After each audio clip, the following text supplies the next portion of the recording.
two authors, due to their research on their best-selling books, agreed to participate and came down from Austin.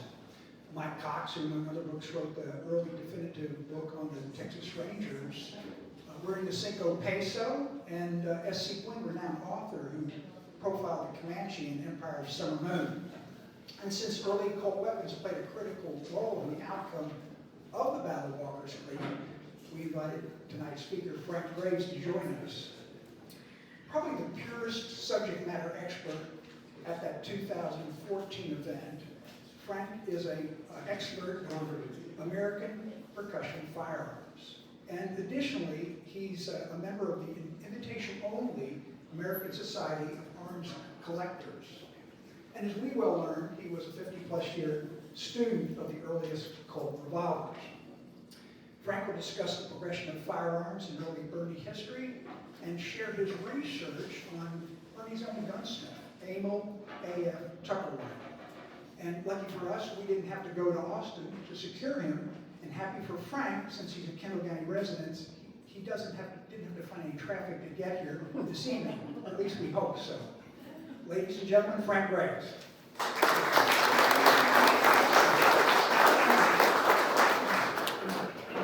did have to stop at a traffic light. It took me an extra minute to get here. I was really upset about it.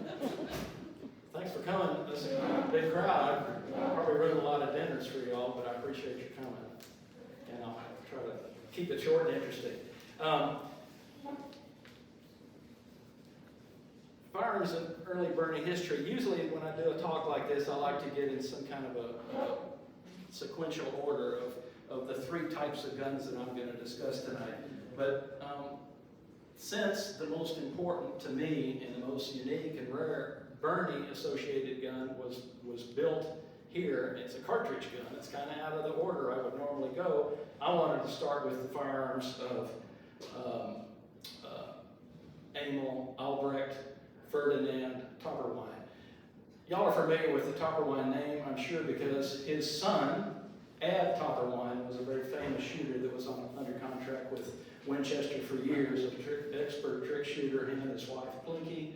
And he's more famous than Emil, as we'll call him tonight. But Emil, I think is where I want to start this, and then I'll back up and go through the progression of the types of firearms that were used in Bernie. Now, these aren't firearms that were, other than the Tuckerwine rifle, I can't say that any of these were used in Bernie or Kendall County, but I can't say they weren't.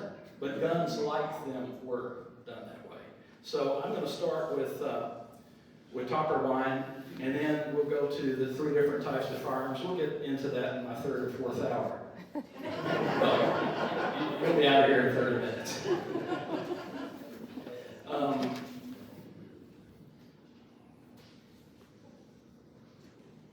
right, there's his name. And there's his picture.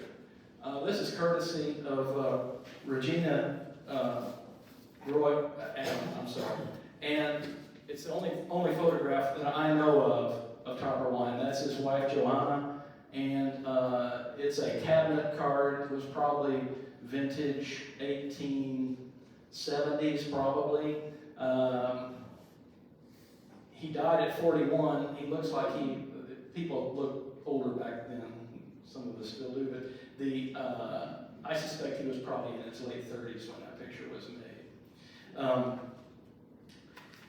His contemporaries called him Emil. Some of them called him Ferd. I don't like Ferd, so I'm going to call him Emil. And like I said, he was the father of Ad Tuckerwine, who was not only a gunsmith, but he was a marksman. He was a significant person here in Bernie. He was born in 1841 in New Ruppen, Prussia, which is now north of present-day Berlin, Germany. And there was political times were tough, and I think economic times were tough. So when he was 9 years old with his family, he got on a ship to immigrate to the United States, as many people did. He came on the ship. We know the ship was the Johann Frederick, and it landed in Indianola, as so many of those did, in late 1850.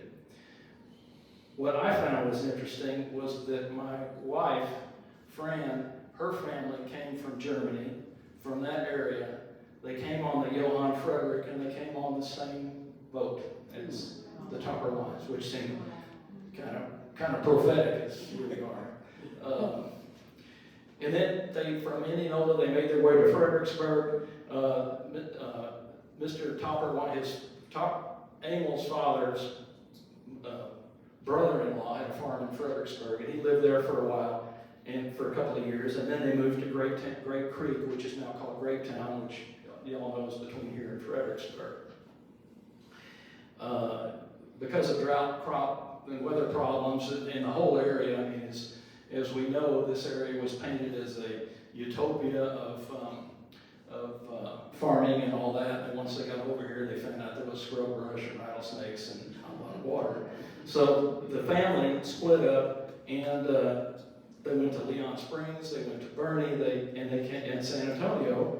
And it was while he was in Bernie in 1869 is when Emil gave had his son at Topper Wine.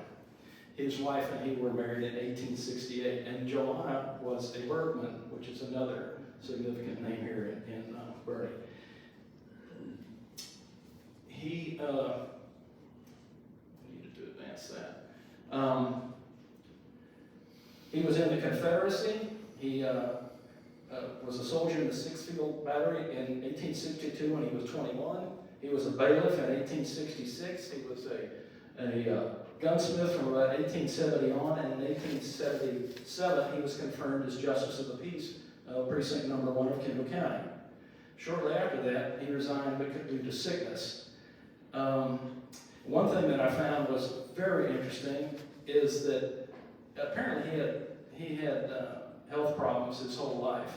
And there was a newspaper article in 1877 that was reported in the Galveston paper. It says, Judge E.A.F. Topperwine, who has been so seriously ill for weeks past, is now rapidly recovering. His case is a peculiar one, and is so far a mystery to the medical profession. He was supposed to be affected with a disorder of the liver, contracted during the war, and has been treated accordingly for a number of years. But his case continued to grow worse, and the other day, when his friends had lost all hopes and were expecting his death at any hour, an animal was discharged from his stomach, which has not yet been classified, but which is supposed to be of a class of water reptiles. It must have been a hell of a tapeworm. Anyway, so he had to suffer with health problems, and but in the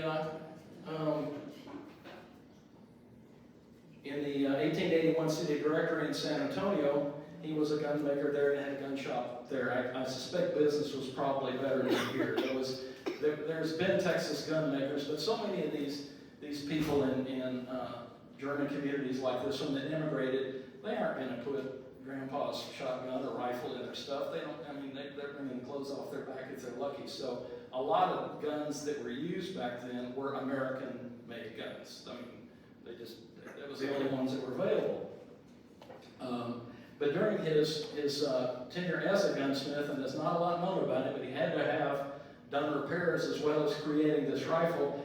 He had the, we think there's his patent for this rifle, and there is the building. It's behind the old soda pops, and many think that is his place of business where he had his gunsmithing work and made this rifle that we're going to discuss shortly. He was one of the charter members of the Schützenverein, the shooting club here, as many German communities had shooting clubs as a pastime, and it was cheap and it was fun. And we'll get into that a little more. I have one of those rifles here too. Anyway, when in 1875 he patented as an improvement in magazine firearms a repeating rifle. And this is the patent model, which I just found recently. I didn't even know it existed. Most of those were destroyed in the 20s. And I just found it a couple of years ago. It's there was no repeating firearms really being patented successfully. Daniel Wesson and Horace Smith had patents at the same time. They're the Smith and Wesson guys, and they were kind of getting going at the same time.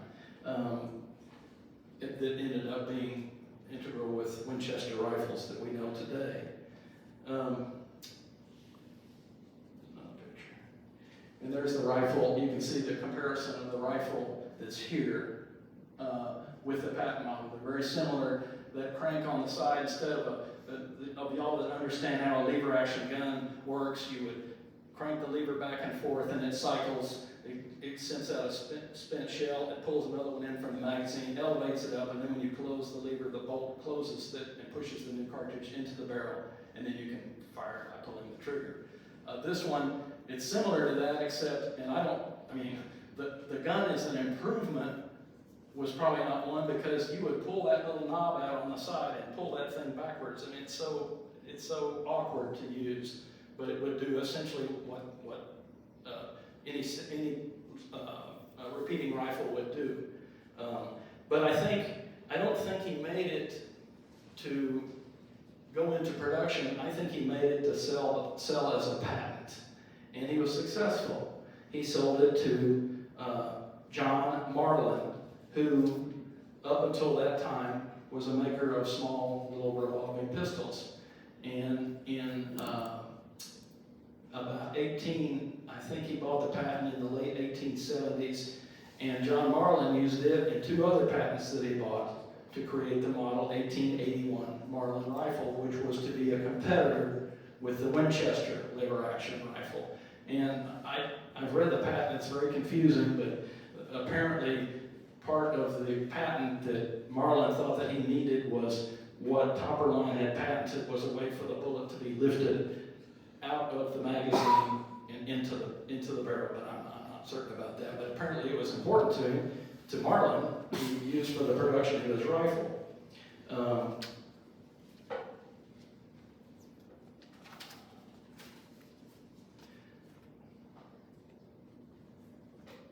And there it is. There's one other example of this gun that's it's a raw. It doesn't have any finish on it. It was made not for show. I think this gun was made for show.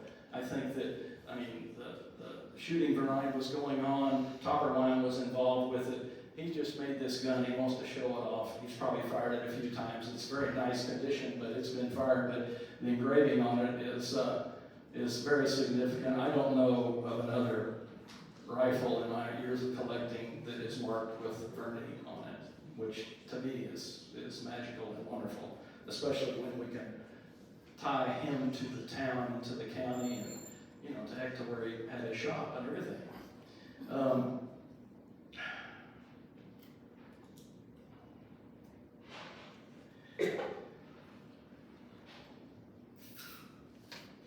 It does show a lot of competency in how it's put together.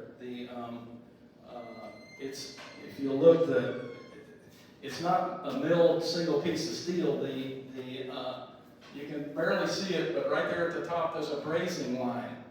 It's got two slabs of iron put together, brazed together. it wouldn't stand the test of time, but as far as ease of manufacture, he built it that way.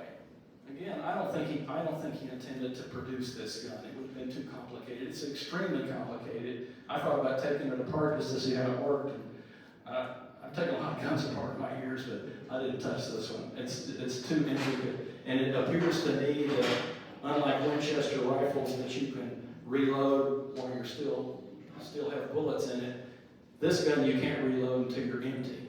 Well, if I'm in a situation and I've got a Winchester rifle full of bullets and I have a little lull and I have a chance to slip some more into it, I want to do that. I don't want to wait till it's empty and then decide if I have time to reload. So I don't think it was very good from that standpoint. And again, I think he made it to sell the patent.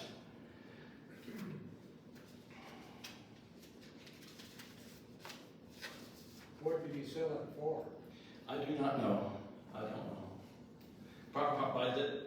Probably enough where it made him somewhat comfortable, because after that he wasn't really he wasn't in the gunsmithing business per se. He was, but I think he had a little bit of a windfall because of that. And when he sold the patent, this rifle went to Marlin, and I'll tell you what happened with it later on.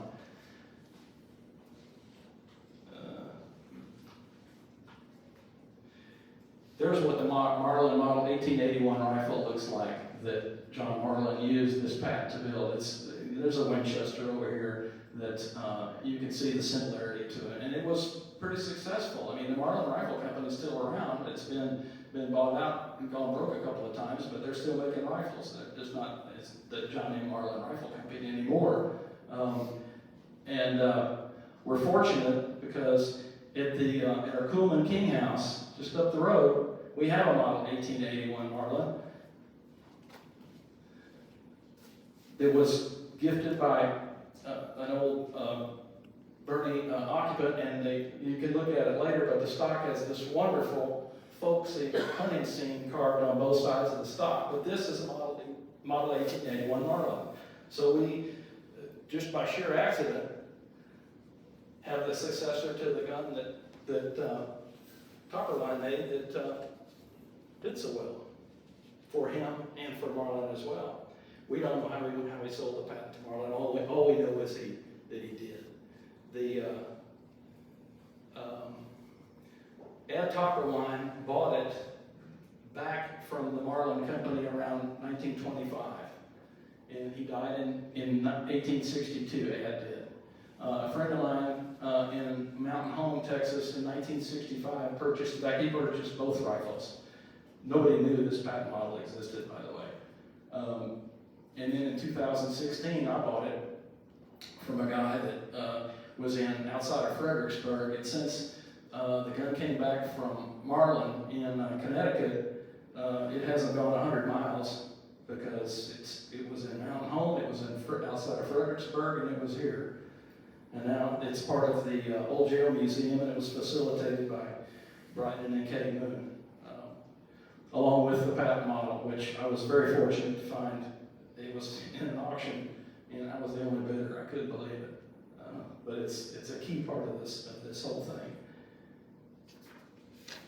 It's got the barrel of the rifle, of the Topperwine rifle, has a 22-inch barrel that's in 44 centerfire caliber. I'm not sure which caliber it is, and it's got a magazine tube that goes out under the barrel, but it's not big enough to hold a 44 caliber cartridge. I think it was just for looks.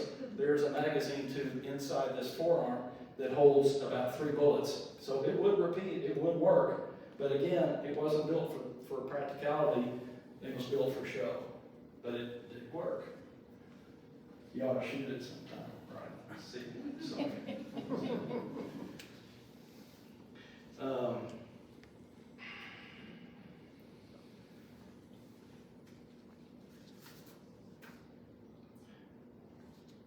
And I think it's important that it stays here in Bernie, and I'm going to move on to the other part well ahead of my 3-hour expected time. And so instead of getting questions at the end for all of this stuff, why don't I see if there's any questions on the Topperwine subject, and then we'll go to the other one, if anybody has anything they want to ask. Yes, sir. Did you ever know Fritz Topperwine? He Fritz. was a star at Little Henry House, back in the 60s. No, I did not. There are some Topperwines still around. Yes, there are.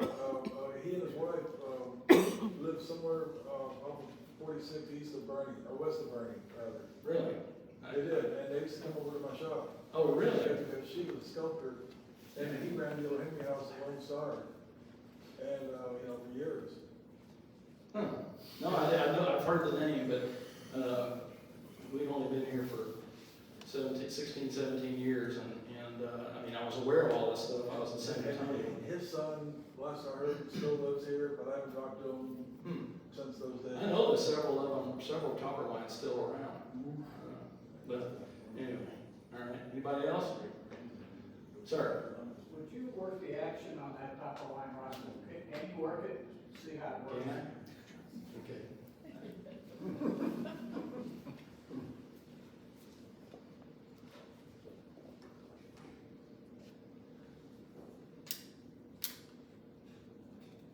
Pull this back, and then there's a way to push it push your bullet down inside there, and then shove it up so it goes inside of here.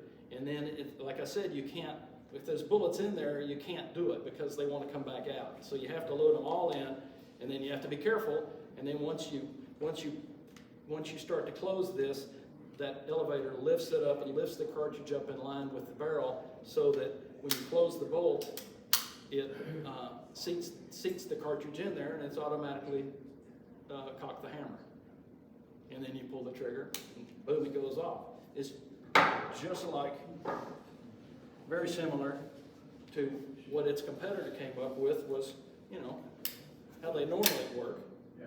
Where it's easier. You know, and you can do it without taking your eye off for what you're shooting at. I mean, this thing, it's just not efficient, but it was efficient enough for him and for John Marlin, so that was the story. So that was the story there. Anything else? We beat 3 hours. Okay.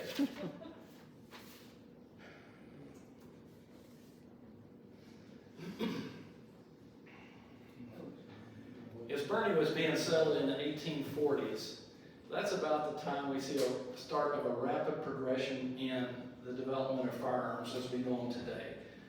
Flintlocks were invented, have been in use since actually the early 1700s with a few refinements. For y'all, there's a better picture of a, I think it's gone.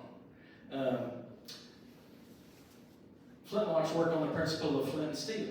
I mean, you have a hammer that has a flint in it. You load the barrel from the front with powder, and then you shove a ball down with that ramrod. Then you put a little bit of gunpowder in the pan. You close that thing that's in front of the hammer, cock the hammer, and when the hammer strikes with a piece of flint against that hard steel, it creates a spark. And then the spark goes down into the little pan. There's a hole in the side of the barrel. The flames are supposed to go through the hole in the side of the barrel and then ignite the major charge. Sometimes it doesn't work. A lot of times it doesn't work. They weren't particularly waterproof, although they tried to waterproof them. And if you've ever heard the expression, the flash in the pan, that's what that means, is that you could get the powder to go off in the pan, but if the gun's not going to fire, then it's, you know, it didn't do you much good. So those proceeded when Bernie was getting going, but there was the percussion guns that I'll detail in a minute were starting to be developed, but again, the people that came from Germany that didn't have a gun to bring with them, they're going to buy what they can. And I think they were probably trying to save money. Flintlocks were cheaper because they were old technology at the time, and I'm confident there was many flintlocks that were used here in Bernie because they were available. They certainly made them in Germany, but they didn't bring them over here, I think, except in very rare occasions. There were single-shot rifles. You would have to go through, it would take you 30 seconds probably to go from one shot to the other if you were fast and knew what you were doing, and assuming it went off. If the flash in the pan didn't go off, that meant something was wrong in the powder charge. Then you had to figure out how to pull the bullet back out and try to reload it. And again, if you're worried about protecting yourself, that's not a particularly good situation. So what some of these guys did was come up with a 2-shot flintlock rifle. It's very heavy.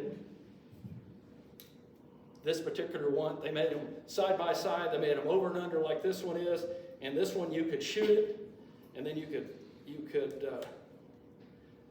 have your other pan already loaded, flip it over, and have another shot. So you had 2 shots. The problem was it's heavy as hell, and they were expensive.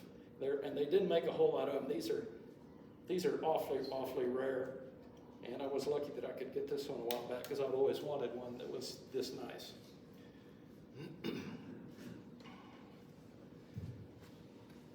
In about the 1830s in England, somebody developed what is called a percussion cap, which was the predecessor to what we call percussion or cap and ball firearms.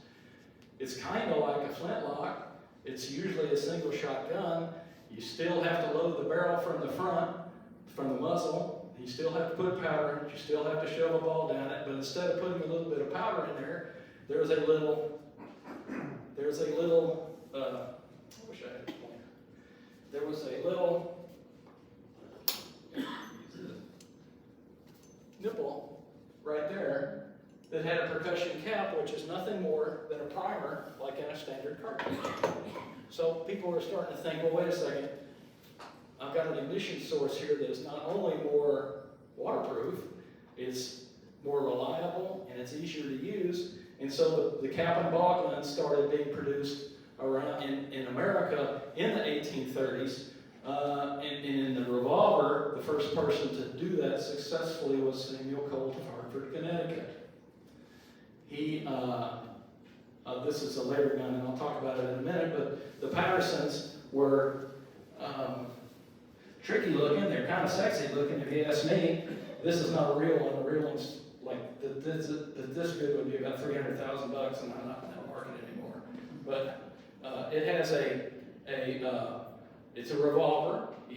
Instead of loading it from the front of the barrel, now you can load the cylinder, 5-shot cylinder. And these guns came with an extra cylinder. So theoretically, if you wanted to have 5 more shots after this one, you knock this wedge out, you pull this barrel off, you put a new cylinder in, you're ready to go.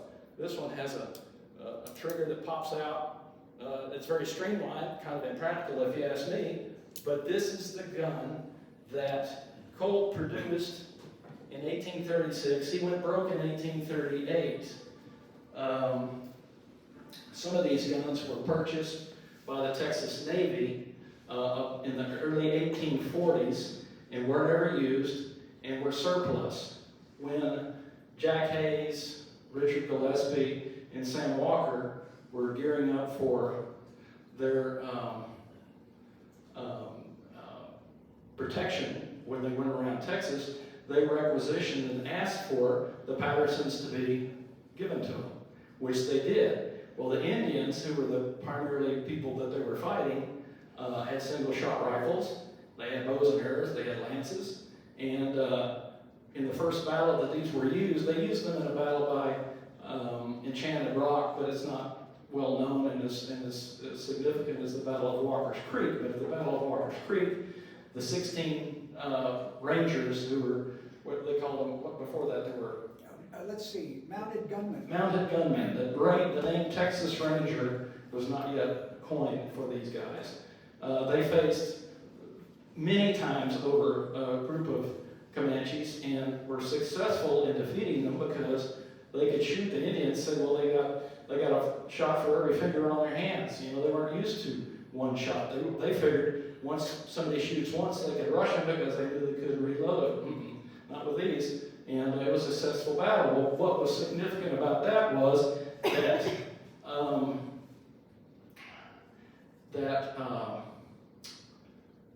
after that battle, Sam Colt, who was then broke and selling whatever he could sell to try to survive and keep all the creditors, of which he had many, including many relatives after him, he was able to, through his relationship with Sam Walker and somewhat by Jack Hayes, was able to gain a permission to get a contract for 1,000 revolvers that we now know as the Colt Walker revolver. That Colt was pretty smart. He got the government to give him a contract. He didn't have any money. He didn't have a factory. He didn't have anything except a relationship with a gunmaker named Eli Whitney. And he somehow made some deal that Eli Whitney would make the guns, Colt would sell them to the government. Colt was getting money off this all with no outlay.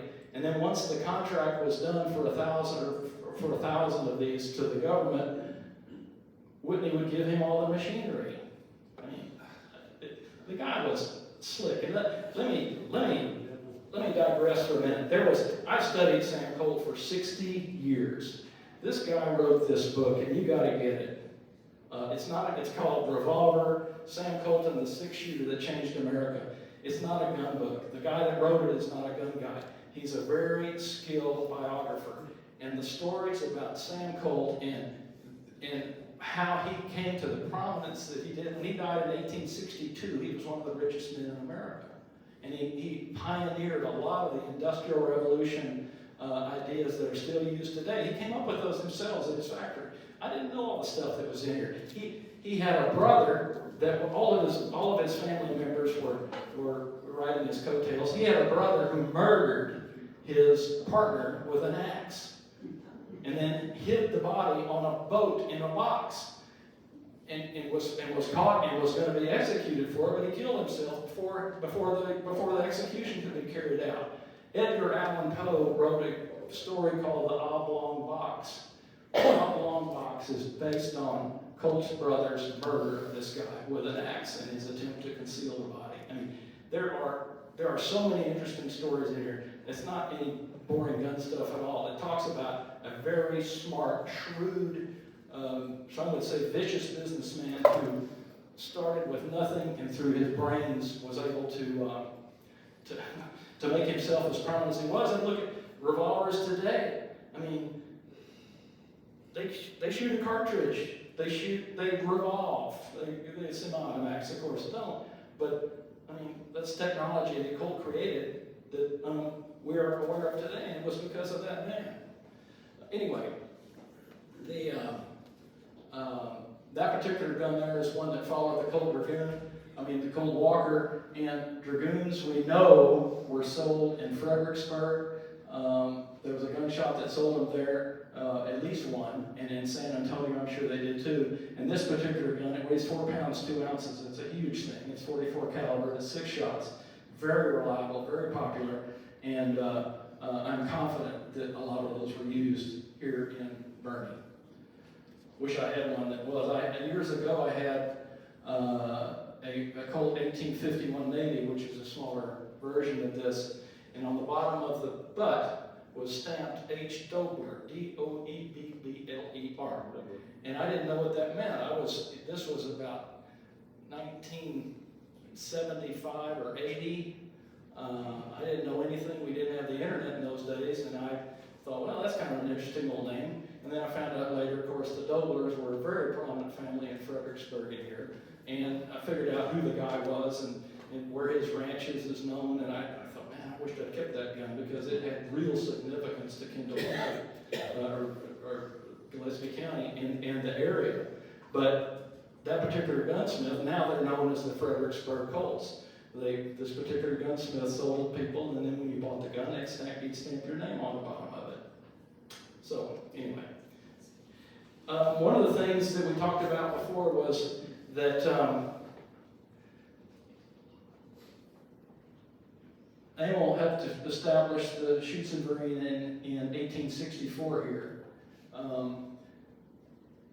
Originally, this was when the percussion guns, the cap and ball guns were being used. They were a lot easier. This particular one that I have here, it's a little fancy, but it shows you some of the intricacies of the sights, the apparatus to load the barrel, and all that. There's a group of Schützenverein participants. There's all the names. There's Holocaust there. There's a topper line and a bunch of people. They happen to be shooting. Most of them have Ballard rifles, which were very popular for the Schützenvereins in all the German communities and others. And they coincidentally were made by John M. Marlin, which I thought was interesting. They are very accurate. I have not shot this one. I would not be afraid to. They're extremely accurate and very heavy usually. This one I think weighs about 20 pounds. But it would be an extremely accurate rifle. It was made, this particular one is marked, it was made in 1849. It's a little fancier than most of them, but very reminiscent of what guns they were used in, or what they looked like. So then, shortly, when you think about it, very shortly after the percussion guns came along, somebody said, well, wait a minute, if I've got a bullet and a powder charge and a percussion cap, why can't I put it in a cartridge like this? I've already got a revolver and it would seem like it'd be simpler. So this was created. It was not patented by Colt. It was patented by the concept of it was patented by a guy called Roland White, who offered the patent to Colt first, and he turned it down. So he went to Smith & Wesson, and Smith & Wesson was the first producer of production cartridge revolvers, and then everybody else was trying to get the patent or get around it, do whatever they could, and then finally, once the patent expired and everybody could make them, then the cartridge was in great use. Well, they are today. So you have, let's look some pictures here. Anyway, they had repeating rifles, like the Winchester is the most prominent one.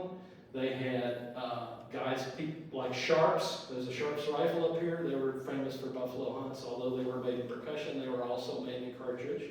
And many people competed with Winchester, including John Marlin, who did rather well for it.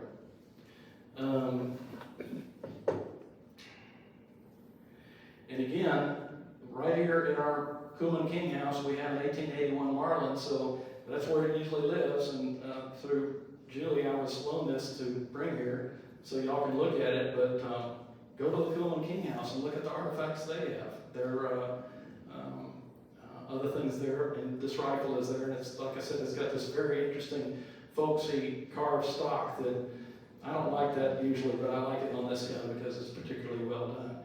And we talked a little bit about the Battle of Walker's Creek. We can update a little bit of that. On May 7th, there's a Rock the Jail event that's going to happen at the Old Jail Museum. There's going to be several people speaking. I'm going to talk about the Battle of Walker's Creek and its significance and go into a little more detail of what we talked about in the Colt and how he became successful and how significant the battle was.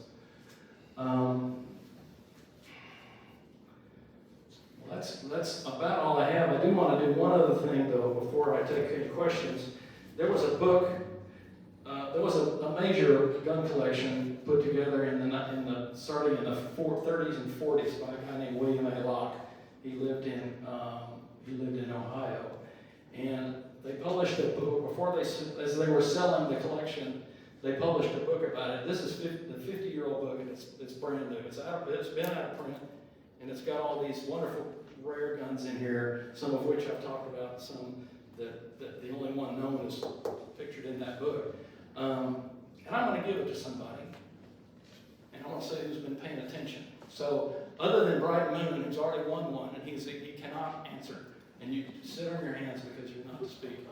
The first person that can tell me what Emil Topperwine's second name was, get this book. Albrecht. Albrecht. Yes, ma'am.